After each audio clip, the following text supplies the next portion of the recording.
Once again, all of you, welcome back to my YouTube channel. My name is Andra. എല്ലാവർക്കും എൻ്റെ YouTube ചാനലിലേക്ക് സ്വാഗതം. So we are discussing about second chapter of CBSE class 10 students. നമ്മൾ CBSE സിലബസിൽ പഠിക്കുന്ന 10th സ്റ്റാൻഡേർഡിലെ കുട്ടികളുടെ കെമിസ്ട്രിയുടെ സെക്കൻഡ് ചാപ്റ്റർ ആണ് ഡിസ്കസ് ചെയ്തുകൊണ്ടിരിക്കുന്നത്. And we are I think we will wind up the chapter within 3 or 4 days. Okay, അപ്പം ഞാൻ കരുതുന്നു നമുക്കൊരു 3-4 ദിവസം കൊണ്ട് ഈ ചാപ്റ്റർ എന്ത് ചെയ്യാൻ പറ്റുമെന്ന് വൈൻഡ് അപ്പ് ചെയ്യാൻ സാധിക്കുമെന്ന് കരുതുന്നു. So today we are moving to the topic salts. നമ്മൾ ഇന്ന് ഡിസ്കസ് ചെയ്യാൻ പോകുന്ന ടോപ്പിക് എന്ന് പറയുന്നത് സാൾട്ട് എന്നതാണ്. And you know about that salt. Okay, സാൾട്ടിനെ പറ്റി നിങ്ങൾക്ക് എല്ലാവർക്കും എന്താ അറിയാം. മീൻസ് എന്ന് വെച്ചാൽ when an acid reacts with base to form salt and water. Okay, so when an acid reacts with the base to form salt and water, isn't it? ആസിഡും ബേസും react ചെയ്യുമ്പോൾ ഫോം ചെയ്യുന്ന വസ്തുവാണ് എന്തെന്ന് പറയുന്നത്, സാൾട്ട് എന്ന് പറയുന്നത്. Basically we just think that the pH value of the salt are 7 അല്ലെ. ഈ സാൾട്ടിന്റെ pH വാല്യൂ എത്രയാണ് നമ്മൾ കരുതി വെച്ചിരിക്കുന്നത്? മീൻസ് ന്യൂട്രൽ എന്നല്ലേ നമ്മൾ പഠിക്കുന്നത്. നെയ്തർ അസിഡിക് നോർ ബേസിക് എന്നാണ് സാൾട്ടിനെ പറ്റി നമ്മൾ കരുതി വെച്ചിരിക്കുന്നത്.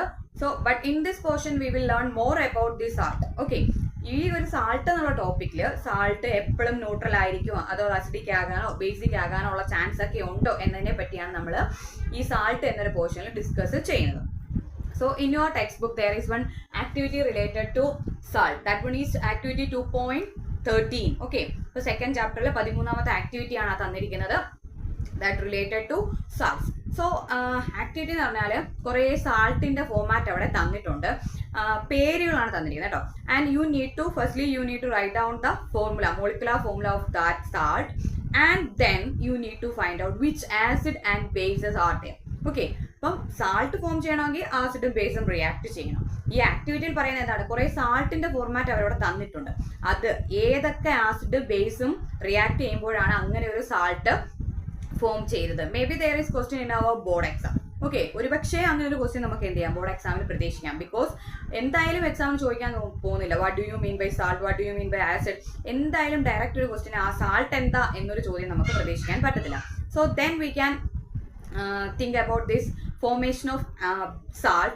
അപ്പം ഈ ഫോർമേഷൻ ഓഫ് സാൾട്ടുമായിട്ട് റിലേറ്റ് ചെയ്തിട്ട് ഏത് ആസിഡും ബേസും കമ്പൈൻ ചെയ്തപ്പോഴാണ് ഇങ്ങനെ ഒരു സാൾട്ട് ഫോം ചെയ്തത് എന്ന രീതിയിലുള്ള ക്വസ്റ്റ്യൻസ് ഒക്കെ എന്ത് ചെയ്യാം, നമുക്ക് പ്രതീക്ഷിക്കാം. സോ ഫസ്റ്റ് വൺ എന്ന് പറയുന്നത് പൊട്ടാസ്യം സൾഫേറ്റ്. ഓക്കെ, ഫസ്റ്റ് നമുക്ക് സാൾട്ട് എന്ന് പറഞ്ഞ് തന്നിരിക്കുന്നത് പൊട്ടാസ്യം സൾഫേറ്റ് ആണ്. ഈ പൊട്ടാസ്യം സൾഫേറ്റ് എന്നൊരു സാൾട്ട് അവിടെ ഫോം ചെയ്യണമെന്നുണ്ടെങ്കിൽ ഏതൊക്കെ ആസിഡും ബേസും ആയിരിക്കണം റിയാക്ട് ചെയ്തിരിക്കുന്നത്. അപ്പം പൊട്ടാസ്യം സൾഫേറ്റ്, ഇപ്പം പൊട്ടാസ്യത്തിന്റെ ചാർജ് എന്താണ്, പോസിറ്റീവ് ചാർജ്, SO4- അല്ലെ. അപ്പൊ പൊട്ടാസ്യം സൾഫേറ്റ് ഫോം ചെയ്യണമെങ്കിൽ നമുക്ക് പറയാം ഏതൊക്കെ ആസിഡാ, സൾഫ്യൂരിക് ആസിഡ് H2SO4+ ബേസ് ഏതായിരിക്കണം, പൊട്ടാസ്യം ഹൈഡ്രോക്സൈഡ് അല്ലെ. അപ്പം ഈ രണ്ട് വസ്തുക്കൾ കൂടി ചേർന്നിട്ടാണ് നമുക്ക് എന്ത് ഫോം ചെയ്തിരിക്കുന്നത്, സാൾട്ട് ഫോം ചെയ്തിരിക്കുന്നത്. സൾഫ്യൂരിക് ആസിഡും പൊട്ടാസ്യം ഹൈഡ്രോക്സൈഡ് എന്ന ബേസും റിയാക്ട് ചെയ്തപ്പോഴാണ് നമുക്ക് ഫോം ചെയ്ത് ഇവിടെ തന്നിരിക്കുന്ന ഏതാണ്, K2SO4 പൊട്ടാസ്യം സൾഫേറ്റ് എന്ന ഒരു സാൾട്ട് ഫോം ചെയ്തിരിക്കുന്നത്. നെക്സ്റ്റ് എന്താണ്, OHും Hും കൂടെ ചേരുമ്പോൾ എന്ത് വരണം, H2O+ വാട്ടർ ആണ് ഫോം ചെയ്യുന്നത്. ദെൻ നെക്സ്റ്റ് എന്ന് പറയുന്ന ഒരു സാൾട്ട് തന്നിരിക്കുന്നത് സോഡിയം സൾഫേറ്റ്. ഓക്കെ, നെക്സ്റ്റ് ഒരു സാൾട്ട് എന്ന് പറയുന്നത് സോഡിയം സൾഫേറ്റ് ആണ്. അപ്പൊ ഈ സൾഫേറ്റ് കാണുമ്പോഴേ നമുക്കറിയാം അത് ഏതിന്റെയാണ്, ആസിഡിന്റെ ആണ്. അപ്പം സൾഫ്യൂരിക് ആസിഡ് പ്ലസ് എന്തുമായിട്ട് റിയാക്ട് ചെയ്യണം, സോഡിയം ഹൈഡ്രോക്സൈഡുമായിട്ട് അല്ലെ, സോഡിയം ഹൈഡ്രോക്സൈഡ്. അപ്പം ഈ രണ്ടും കൂടെ കൂടി ചേരുമ്പോഴാണ് ഏത് സാൾട്ട് ഫോം ചെയ്യുന്നത്, സോഡിയം സൾഫേറ്റ് എന്നൊരു സാൾട്ട് ഫോം ചെയ്യും. ദെൻ നെക്സ്റ്റ് എന്ന് പറയുന്നത് കാൽസ്യം സൾഫേറ്റ് ആണ്.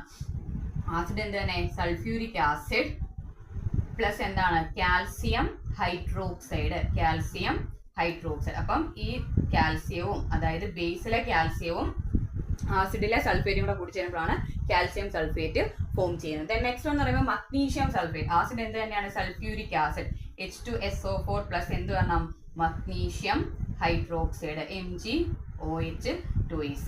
ദെൻ നെക്സ്റ്റ് എന്ന് പറയുന്നത് കോപ്പർ സൾഫേറ്റ്. ഓക്കെ, അപ്പൊ കോപ്പർ സൾഫേറ്റ് എന്ന് പറയുമ്പോൾ ആസിഡ് ഏത് തന്നെയാണ്, സൾഫ്യൂരിക് ആസിഡ് H2SO4+ എന്താണ്, copper hydroxide CuOH2s.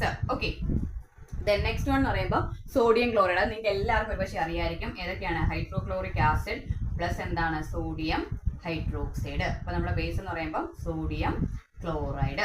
Then next one എന്ന് പറയുമ്പോൾ sodium nitrate. Okay, sodium nitrate. അപ്പൊ നമ്മുടെ ആസിഡ് എന്താണ്? നൈട്രിക് ആസിഡ് HNO3 പ്ലസ് എന്താണ്? Sodium hydroxide. സോ നമ്മുടെ സാൾട്ട് എന്ന് പറയുമ്പം NaNO3. Then sodium carbonate. അപ്പം കാർബോണിക് ആസിഡുമായിട്ടാണ് എന്ത് ചെയ്യേണ്ടത്? റിയാക്ട് ചെയ്യേണ്ടത്. H2CO3 പ്ലസ് എന്താണ്? Sodium hydroxide. അപ്പൊ ഫോം ചെയ്യുന്നതാണ് എന്ത്? Sodium carbonate Na2CO3. Then next എന്ന് പറയുന്നത് അമോണിയം ക്ലോറൈഡ്. അപ്പം ഫോം ചെയ്യേണ്ടത് ഹൈഡ്രോക്ലോറിക് ആസിഡ് HCl പ്ലസ് എന്താണ്? Ammonium hydroxide. ഫോം ചെയ്യുന്ന സാൾട്ടാണ് അമോണിയം ക്ലോറൈഡ്. ഓക്കെ, അപ്പം ഒരു സാൾട്ട് തന്നിട്ട് അത് ഏത് ആസിഡിൽ നിന്നും ഏത് ബേസിൽ നിന്നുമാണ് ഫോം ചെയ്തത് എന്നതായിരുന്നു ആ ഒരു ആക്ടിവിറ്റി. അതിനകത്ത് ഒരു കാര്യം കൂടി പറയാനുണ്ട്, അതിന് മുമ്പ് നമുക്ക് ഒന്നുകൂടെ പറയാം. ഇപ്പം പൊട്ടാസ്യം സൾഫേറ്റ് എന്ന സാൾട്ട് ഫോം ചെയ്യണമെങ്കിൽ അത് റിയാക്ട് ചെയ്യേണ്ടത് സൾഫ്യൂരിക് ആസിഡും പൊട്ടാസ്യം ഹൈഡ്രോക്സൈഡുമായിട്ടാണ് റിയാക്ട് ചെയ്യേണ്ടത്. അപ്പൊ നമുക്ക് കിട്ടുന്നത് സാൾട്ട് പ്ലസ് വാട്ടർ ആണ്. ആ സാൾട്ട് ആണ് ഏതെന്ന് പറയുന്നത്? പൊട്ടാസ്യം സൾഫേറ്റ് എന്ന് പറയുന്നത്. ദെൻ സെക്കൻഡ് വൺ എന്ന് പറയുമ്പോൾ sodium sulphate. Sodium sulphate form ചെയ്യണമെങ്കിൽ അത് സൾഫ്യൂരിക് ആസിഡും സോഡിയം ഹൈഡ്രോക്സൈഡുമായിട്ടാണ് റിയാക്ട് ചെയ്യേണ്ടത്. ഈ ഇക്വേഷൻസ് എല്ലാം നിങ്ങൾ സ്വന്തമായിട്ട് എന്ത് ചെയ്യണം? എഴുതി നോക്കണം. ദെൻ കാൽസ്യം സൾഫേറ്റ് ഫോം ചെയ്യണമെങ്കിൽ സൾഫ്യൂരിക് ആസിഡും കാൽസ്യം ഹൈഡ്രോക്സൈഡുമായിട്ടാണ് എന്ത് ചെയ്യുന്നത്? റിയാക്ട് ചെയ്യുന്നത്. ദെൻ നെക്സ്റ്റ് വൺ എന്ന് പറയുമ്പോൾ മഗ്നീഷ്യം സൾഫേറ്റ് ഫോം ചെയ്യണമെങ്കിലും സൾഫ്യൂരിക് ആസിഡ് പ്ലസ് മഗ്നീഷ്യം ഹൈഡ്രോക്സൈഡുമായിട്ടാണ് റിയാക്ട് ചെയ്യുന്നത്. Then next one copper sulphate എന്ന് പറയുമ്പോൾ റിയാക്ട് ചെയ്യുന്നത് സൾഫ്യൂരിക് ആസിഡും കോപ്പർ ഹൈഡ്രോക്സൈഡുമായിട്ടാണ് എന്ത് റിയാക്ട് ചെയ്യുന്നത്. ദെൻ സോഡിയം ക്ലോറൈഡ് ഫോം ചെയ്യണമെങ്കിൽ സൾഫ്യൂരിക് ആസിഡും സോഡിയം ഹൈഡ്രോക്ലോറിക് ആസിഡുമായിട്ടാണ് എന്ത് ചെയ്യുന്നത്? റിയാക്ട് ചെയ്യുന്നത്. ഇനി സോഡിയം നൈട്രേറ്റ് ഫോം ചെയ്യണമെങ്കിൽ നൈട്രിക് ആസിഡും സോഡിയം ഹൈഡ്രോക്സൈഡുമായിട്ടാണ് അത് റിയാക്ട് ചെയ്യുന്നത്. നെക്സ്റ്റ് വൺ എന്ന് പറയുന്നത് സോഡിയം കാർബണേറ്റ് ഫോം ചെയ്യണമെങ്കിൽ കാർബോണിക് ആസിഡ് H2CO3 പ്ലസ് എന്താണ് വരുന്നത്? Sodium hydroxide. Then last one തന്നിരിക്കുന്നത് അമോണിയം ക്ലോറൈഡ് ഫോം ചെയ്യണമെങ്കിൽ ഹൈഡ്രോക്ലോറിക് ആസിഡും അമോണിയം ഹൈഡ്രോക്സൈഡും കൂടാണ് എന്ത് ചെയ്യേണ്ടത്? റിയാക്ട് ചെയ്യേണ്ടത്. ദെൻ ഇതിനകത്ത് ഫോർ എക്സാമ്പിൾ നമുക്ക് എന്ത് ചെയ്യാം? Sodium sulphate. ഓക്കെ, സോഡിയം സൾഫേറ്റും സോഡിയം ക്ലോറൈഡ്, സോഡിയം നൈട്രേറ്റ്, ഇങ്ങനെയുള്ള കുറച്ചെണ്ണമൊക്കെ എടുത്തു നോക്കാം. ഓക്കെ, ഇതിനകത്തെല്ലാം ഫസ്റ്റ് വന്നിരിക്കുന്നത് എന്താണ്? സോഡിയം ആണ് അല്ലെ. അപ്പം ഇതിനെ നമുക്ക് ഏത് ഫാമിലിയിലെ സാൾട്ടാന്ന് പറയും? സോഡിയം ഫാമിലിയുടെ സാൾട്ട് ആണെന്ന് പറയാൻ സാധിക്കും. കാരണം ഇവിടെ എല്ലാം പ്ലസ് ചാർജ് അല്ലെങ്കിൽ ഇതെല്ലാം എന്താണ്? കാറ്റയോൺ ഫാമിലി ഓഫ് സോഡിയം ആണ് അല്ലെ. അപ്പം കാറ്റയോൺ മീൻസ് പോസിറ്റീവ് ചാർജ്. ഇതിനകത്ത് എല്ലാം പോസിറ്റീവ് ചാർജ് ആരാണ്? സോഡിയം ആണ്. അതുകൊണ്ട് അത് എന്ത് ഫാമിലിയാണ്? സോഡിയം ഫാമിലിയിൽ വരുന്ന സാൾട്ട് ആണ്. അതേപോലെയാണ് എന്ത് വരുന്നത്? പൊട്ടാസ്യം സൾഫേറ്റ് അല്ലെ. Potassium sulphate K2SO4. ഇനി പൊട്ടാസ്യം ക്ലോറൈഡ്, ഇതും സാൾട്ട് തന്നെയാണ് അല്ലെ. അപ്പം ഇത് രണ്ടും ഏത് ഫാമിലിയിൽ വരണം? അപ്പം പൊട്ടാസ്യത്തിന്റെ ഫാമിലിയിൽ, പൊട്ടാസ്യം ഫാമിലിയുടെ സാൾട്ടിൽ വരുന്നത്. അപ്പം ഒരേപോലെ ഉള്ളതാണ് അതിനകത്ത് സാൾട്ട് ഫോം ചെയ്ത് നമുക്ക് അതിനെ സെയിം ഫാമിലി എന്ന് പറയാം, അല്ലെങ്കിൽ റാഡിക്കൽസ് എന്നാണ് പറയുന്നത്. അപ്പൊ സാൾട്ട് എന്ന് പറഞ്ഞാൽ ഇത്രയേ ഉള്ളൂ. സാൾട്ട് എന്ന് വെച്ചാൽ എന്താണ്? ആസിഡും ബേസും റിയാക്ട് ചെയ്യുമ്പോൾ വാട്ടറിനോടൊപ്പം ഫോം ചെയ്യുന്ന മറ്റൊരു പ്രോഡക്റ്റിനാണ് സാൾട്ട് എന്ന് പറയുന്നത്. അതർവൈസ് ഒരു മെറ്റലും ആസിഡും റിയാക്ട് ചെയ്യുന്ന സമയത്ത് ആ ആസിഡിനകത്തെ ഹൈഡ്രജനെ റീപ്ലേസ് ചെയ്തിട്ട് അവിടെ വന്ന് കമ്പൈൻ ചെയ്യുന്ന ആളും എന്ത് തന്നെയാണ്? ആ കമ്പൈൻ ചെയ്യാനുള്ള എബിലിറ്റി ഉള്ളത് ആർക്കാണ്? സാൾട്ടിനാണ്. ഓക്കെ, അപ്പം ഒന്നും കൂടി പറയാം. ഒരു മെറ്റലും ഹൈഡ്രോക്ലോറിക് ആസിഡും റിയാക്ട് ചെയ്യുന്ന സമയത്ത് ആ ഹൈഡ്രജൻ, അതായത് ആസിഡിലെ ഹൈഡ്രജനെ റീപ്ലേസ് ചെയ്ത് ഫോം ചെയ്യുന്നത് എന്ത് തന്നെയാണ്? സാൾട്ട് തന്നെ ആണ്. പിന്നെ പറഞ്ഞത് സാൾട്ട് ഫോം ചെയ്യുന്നത് ആസിഡും ബേസും ആണ്. അപ്പോൾ ഒരു സാൾട്ട് തന്നിരിക്കും, അത് ഏത് ആസിഡിൽ നിന്നാണ് ഏത് ബേസിൽ നിന്നാണ് ഫോം ചെയ്യുന്നത് നമ്മൾ കണ്ടെത്തണം. ഇനി ഒരേ ഫാമിലി ആണെന്ന് വെച്ചാൽ അതിനകത്ത് പോസിറ്റീവ് ചാർജ് അല്ലെങ്കിൽ നെഗറ്റീവ് ചാർജ് എന്താണ്? ഒരേപോലെ ആണെങ്കിൽ നമുക്ക് അതിനെ എന്താ പറയാം? ഒരേ ഫാമിലി ആണെന്ന് പറയാൻ സാധിക്കും, അല്ലെങ്കിൽ റാഡിക്കൽസ് ആണെന്ന് പറയാൻ സാധിക്കും. അപ്പോൾ വളരെ സിമ്പിൾ ആണ്. ഇപ്പം ഞാൻ പറയുന്ന കൺസെപ്റ്റ് നിങ്ങൾക്ക് ക്ലിയർ ആയി എന്ന് ഞാൻ കരുതുന്നു. നെക്സ്റ്റ് ക്ലാസ്സിൽ നമുക്ക് വീണ്ടും കാണാം. Thank you.